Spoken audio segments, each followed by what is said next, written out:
সালামু আলাইকুম। আজকে বাংলাদেশের একজন আপসহীন নেত্রী বেগম খালেদা জিয়া তিনি মৃত্যুবরণ করেছেন। সো বিএনপি নেতাকর্মীদের জন্য আজকে দিনটা খুবই শোকের এবং কি বা দুঃখের দিন হিসেবে আমার কাছে মনে হয়।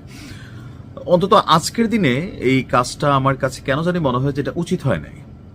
কারণ যিনি 17 বছর যাবৎ এই দলটার জন্য কথা বললেন, কাজ করলেন বা তার রাজনৈতিক জীবনের শুরুয়াতটা যে বিএনপির জন্য হলো, আজকে বেগম খালেদা জিয়ার মৃত্যুর দিন উপলক্ষে অন্তত এই সিদ্ধান্তটা আজকে না দিলেও হতো আমার কাছে মনে হয়।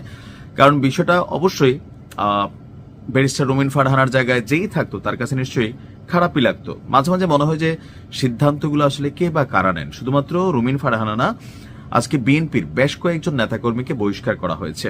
তাদের এমনিতেও বহিষ্কার করা হইতো বা তারা অলরেডি পদত্যাগও করছেন, বাট আজকের দিনটা আমার কাছে মনে হয়েছে এটা উচিত হয় নাই। তারপরেও যারা সিদ্ধান্তগুলো নিচ্ছেন নিশ্চয়ই ভেবেচিন্তে নিচ্ছেন। বিএনপি নেতা সাইফুল ইসলাম নীরব, ব্যারিস্টার রুমিন ফারহানা, হাসান মামুন সহ 9 জন নেতাকে আজকে দল থেকে বহিষ্কার করেছে বিএনপি। দলীয় সিদ্ধান্ত অমান্য করে সাংগঠনিক কর্মকাণ্ড পরিচালনার কারণে তাদের বহিষ্কার করা হয়েছে বলে জানিয়েছে দলটি। সন্ধ্যায় এক বিজ্ঞপ্তিতে এই তথ্য জানানো হয়েছে।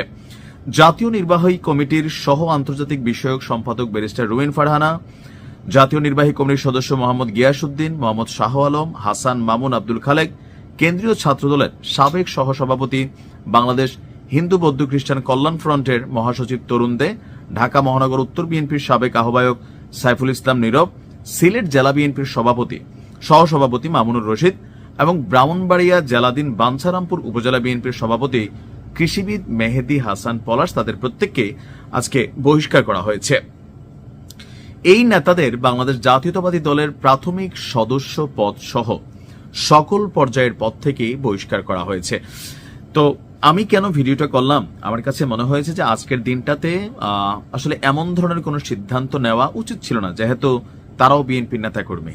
আর বাংলাদেশের রাজনীতিতে বেগম খালেদা জিয়ার যে অবদান অথবা দলীয় নেতাকর্মীর কাছে ওনার প্রতি যে শ্রদ্ধা, ভালোবাসা, সম্মান, সেটার দিকে খেয়াল করে আজকে সিদ্ধান্তটা না নিয়ে আগামীকালকে অথবা আরো 2-1 দিন পরে নিতে পারত। যেহেতু ওনার মৃত্যুটা তারা দীর্ঘদিন দল করেছে, তাদের কাছে আজকের দিনটা একটু ভিন্ন রকম ছিল। তো এই দিনেই যখন এই কাজটা হয়েছে, নিশ্চয়ই তাদের মনের মধ্যে একটু গোসা, ক্ষোভ, দল সম্পর্কে একটা নেগেটিভ পজিটিভ অবশ্যই একটা ফিলিংস তৈরি হয়েছে। তো মাঝে মাঝে মনে হয় কি, যারা আমাদের এই কমিটিগুলো চালান বা দলগুলো পরিচালনা করেন, আরেকটু বুঝজ্ঞান নিয়ে কাজগুলো করা উচিত।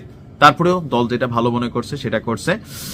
আর আমরা দোয়া করি আল্লাহ যেন বেগম খালেদা জিয়ার জাগতিক সকল গুনাহকে মাফ করে দিয়ে ওনাকে জান্নাতুল ফেরদাউস আপনার দান করেন।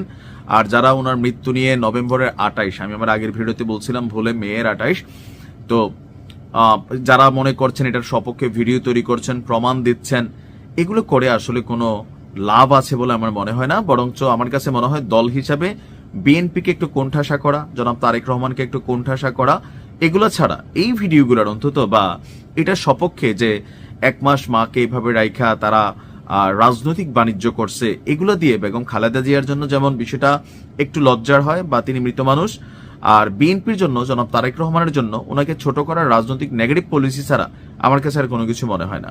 আল্লাহ সবাইকে বোঝার তৌফিক দান করুন। আসসালামু আলাইকুম।